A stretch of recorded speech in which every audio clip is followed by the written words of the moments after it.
BPK juga dibuat menjadi tidak berfungsi oleh Undang-Undang Cipta Kerja ini. Besaran modal awal lembaga ini adalah minimal sebesar 15 triliun. Undang-undang ini salah satu produk hukum yang spektrum dan warnanya menjadi catatan terburuk dalam akhir tahun 2020.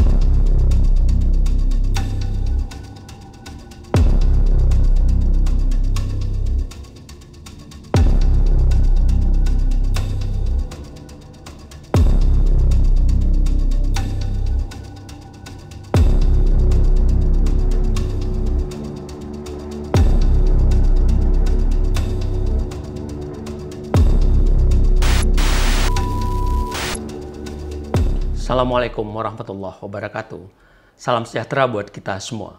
Bersama saya Azmi Sahputra, hari ini di penghujung tahun 2020 akan menyampaikan catatan hukum akhir tahun Potret Hukum Indonesia. Banyak peristiwa yang terjadi di ruang publik dan membawa perubahan pada spektrum hukum Indonesia. Namun, yang paling penting dan menjadi mahkota dalam catatan akhir tahun ini adalah tentang dialektika proses pembuatan Undang-Undang Cipta Kerja. Rekan-rekan sekalian, Undang-Undang Cipta Kerja sudah disahkan pemerintah pada 5 Oktober 2020 lalu. Pemerintah mengklaim undang-undang ini untuk mewujudkan masyarakat Indonesia yang sejahtera, adil dan makmur, termasuk menciptakan kemudahan perizinan, mengingat tumpang tindihnya regulasi di Indonesia. Undang-undang ini juga diklaim untuk membuka lapangan kerja, apalagi di tengah pandemi COVID-19 yang telah memunculkan PHK besar-besaran. Prinsip semangat pembaharuan melalui Undang-Undang Cipta Kerja ini tentunya perlu didukung sepanjang untuk tujuan negara, termasuk mendorong berbagai peluang, juga upaya terobosan hukum. Namun begitu, perlu kecermatan dan kehati-hatian dalam perumusan norma dan pasal-pasalnya.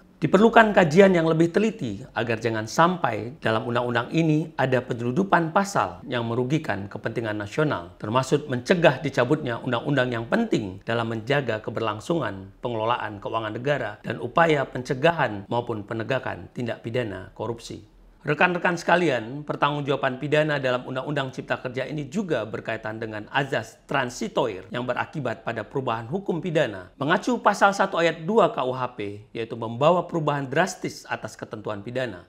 Bila mana ada perubahan dalam perundang-undangan sesudah perbuatan dilakukan, maka terhadap terdakwa diterapkanlah ketentuan yang paling menguntungkan. Karenanya pada kesempatan ini, saya akan mengulas di manakah letak pasal-pasal yang perlu menjadi perhatian khusus dalam Undang-Undang Cipta Kerja ini. Di sini saya mengistilahkan dengan jantung dari anatomi, kerangka klaster Undang-Undang Cipta Kerja. Maka pertama kita akan lihat dari sisi investasi pemerintah pusat.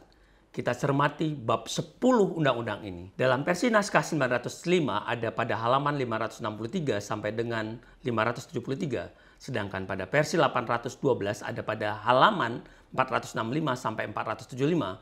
Termasuk dalam naskah versi 1187 halaman. Bab 10 ini diberi judul Investasi Pemerintah Pusat dan Kemudahan Proyek Strategis Nasional.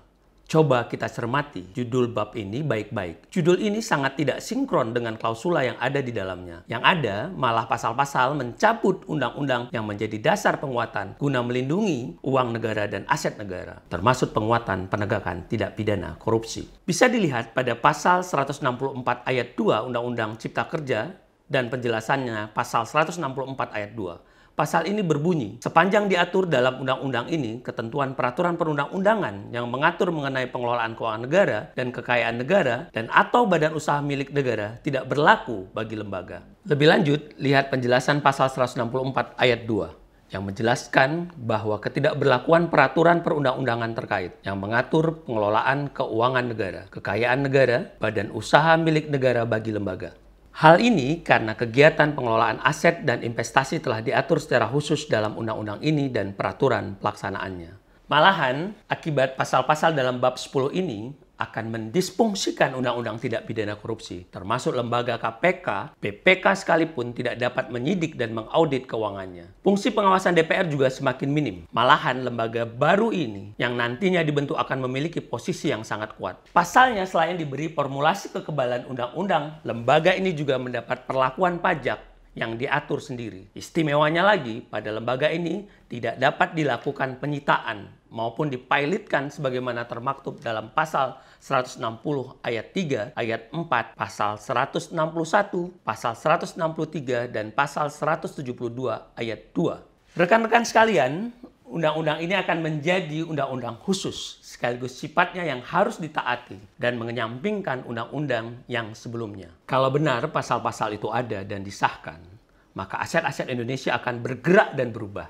Karena dapat dipindah tangankan cukup dengan persetujuan lembaga, seperti tertuang dalam pasal 157 ayat 2, ayat 3, dan ayat 4 Undang-Undang Cipta Kerja. Sehingga fungsi paripurna DPR digantikan dengan 5 personil organ lembaga. Sekali lagi, pintu masuknya melalui lembaga pengelola investasi ini yang diatur pada pasal 156 ayat 1.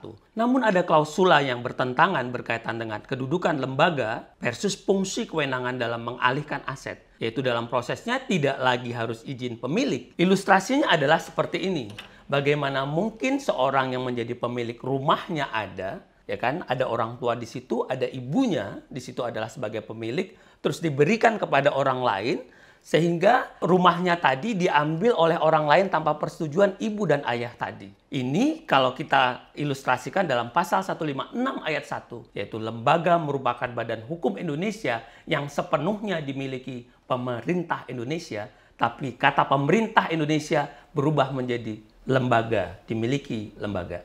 Ayat ini bertentangan dengan pasal 156 ayat 2 Undang-Undang Cipta Kerja yang menyatakan aset negara dan aset badan usaha milik negara yang dijadikan investasi pemerintah pusat pada lembaga menjadi aset lembaga. Yang selanjutnya menjadi milik dan tanggung jawab lembaga. Ini kontradiksi. Bila tidak teliti dan dibahas detail, dikhawatirkan konsep lembaga pengelola investasi ini ibarat pengelolaan keuangan negara dalam pengelolaan keuangan negara. Ada menteri keuangan dalam menteri keuangan. Ada rekening kas negara, ada pula rekening investasi. Yang jadi unik, uang modal dan kebijakannya dari negara, tetapi bukan keuangan negara. Sehingga kalau rugi bukan kerugian negara, kalau lembaga kurang modal, negara dapat menambahkan modal di lembaga ini. Namun bukan berarti kalau lembaga ini untung, porsi keuntungan negara lebih besar. Malah negara hanya dapat sebagian. Saudara dapat membaca dalam pasal 158 ayat 5. Ini juga belum jelas makna prase yang dimaksud dengan sebahagian itu apa. Mengingat saham pemerintah yang 51% saja dalam prakteknya selama ini tidak jelas, malah kebanyakannya merugi. Bagaimana dengan lembaga yang ini nantinya? Rekan-rekan sekalian, kita selanjutnya beralih ke pasal yang membuat lembaga ini semakin kebal hukum, yaitu terdapat dalam pasal 163 Undang-Undang Cipta Kerja. Pada pasal ini disebutkan Menteri Keuangan dan pejabat penyelenggara lembaga investasi tidak bisa dimintai pertanggungjawaban hukum. Ini bermakna penyelenggara dalam lembaga investasi diberikan kekebalan hukum dengan 4 indikator yang sumir. Misal, kerugian bukanlah karena kesalahan atau lalai. Sudah ada iktikat baik. Bagaimana mengukur iktikat baik? Tidak memiliki benturan kepentingan, bahkan ada kriteria klausula sepanjang tidak menguntungkan pribadi. Bagaimana kalau kebijakannya menguntungkan orang lain?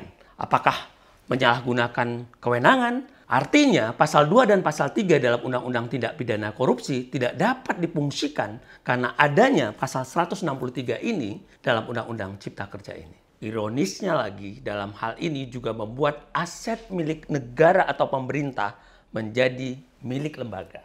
Jika diperhatikan pasal 156 ayat 2 yang menyatakan bahwa lembaga investasi sepenuhnya dimiliki oleh pemerintah Indonesia. Namun, begitu bicara soal aset dan modal, sudah dipindah tangankan menjadi milik lembaga. Dapat dilihat dalam pasal 156 ayat 2 maupun 157 ayat 2. Bagaimana bisa ada aturan seperti ini?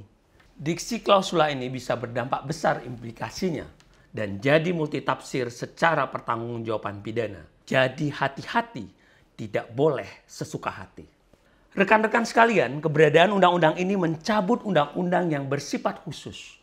Undang-undang ini juga telah mencabut kekuatan undang-undang pengelolaan keuangan negara dan undang-undang kekayaan negara. Bisa dilihat dalam pasal 164. Artinya, undang-undang keuangan negara dikesampingkan. Sehingga ke depan unsur keuangan ataupun uang negara yang jadi poin pintu masuknya dalam tindak pidana korupsi akan menjadi hilang. Malahan organ lembaganya sekalipun tidak akan bisa dikenakan tindak pidana korupsi. Akibatnya apa? Lembaga penegak hukum pidana dipastikan tidak bisa masuk menyidik lembaga ini. Padahal dana modal aset awal pada lembaga investasi ini berasal dari negara. Badan Pemeriksa Keuangan atau BPK juga dibuat menjadi tidak berfungsi oleh Undang-Undang Cipta Kerja ini. BPK yang ditempatkan dalam Undang-Undang Dasar 1945 juga diabaikan, di mana BPK diketahui memiliki wewenang memeriksa pengelolaan dan tanggung jawab keuangan negara. Namun, dalam undang-undang ini, yang memeriksa keuangan lembaga cukup dengan akuntan publik, sebagaimana tertera dalam pasal 161. Berkaca dari sederetan fakta tadi, maka menjadi pertanyaan, apakah undang-undang ini sudah lari dari tujuan luhurnya? Karena tujuan dari undang-undang ini adalah mewujudkan masyarakat yang sejahtera, adil, makmur berdasarkan Pancasila dan Undang-Undang Dasar 1945. Undang-Undang Cipta Kerja ini juga disebut untuk menyerap tenaga kerja sebanyak-banyaknya dan menyederhanakan birokrasi percepatan proyek strategis nasional. Guna percepatan cipta kerja dikaitkan dengan penyesuaian berbagai aspek pengaturan. Namun kenyataannya, klausula dalam bab 10 ini seperti diobral dan membuat jebolnya simpul undang-undang terkait keuangan negara, yaitu dicabut dan dinyatakan tidak berlakunya lagi undang-undang keuangan negara bagi lembaga. Semestinya, Undang-Undang Cipta Kerja ini tetap menampung kembali undang-undang tersebut dan menguatkan Undang-Undang Perbendaharaan Negara, juga Undang-Undang Keuangan Negara.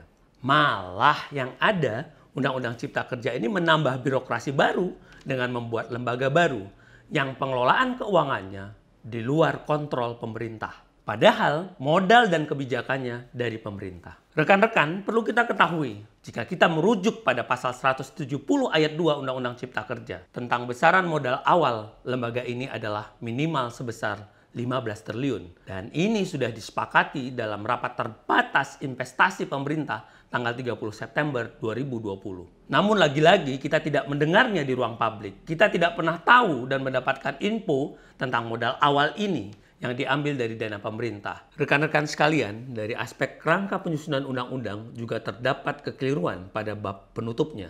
Dengan menyitir pendapat Profesor Maria Parida dikaitkan dengan lampiran 2 nomor 146 Undang-Undang 12 tahun 2011, hanya ada satu cara untuk pencabutan undang-undang dan harus dirumuskan dan diletakkan pada ketentuan penutup. Jika membaca pasal 185 Undang-Undang Cipta Kerja berkaitan ketentuan penutup, maka melihat ketentuan penutup dalam Undang-Undang Cipta Kerja tidak pula mencantumkan pencabutan undang-undang dalam ketentuan penutupnya. Malah ketentuan penutupnya hanya menjelaskan tentang peraturan pemerintah. Hal ini akan membuat banyak warna pantulan serta kajian. Diperlukan regulasi teknis detail jika sudah dalam prakteknya.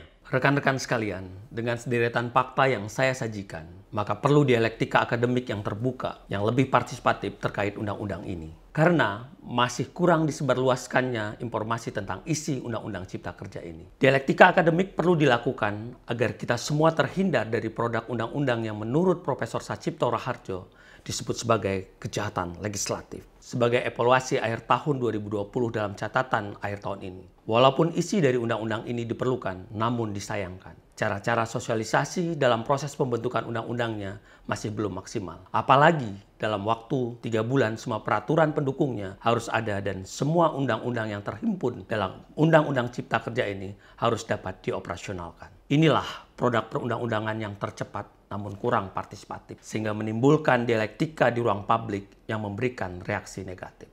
Rekan-rekan, undang-undang ini salah satu produk hukum yang spektrum dan warnanya menjadi catatan terburuk dalam akhir tahun 2020. Semoga catatan kecil ini dan anotasi ini bisa dijadikan hikmah bagi semua pihak agar pembentukan hukum dan penegakan hukum ke depan lebih baik, lebih selektif, dan lebih partisipatif.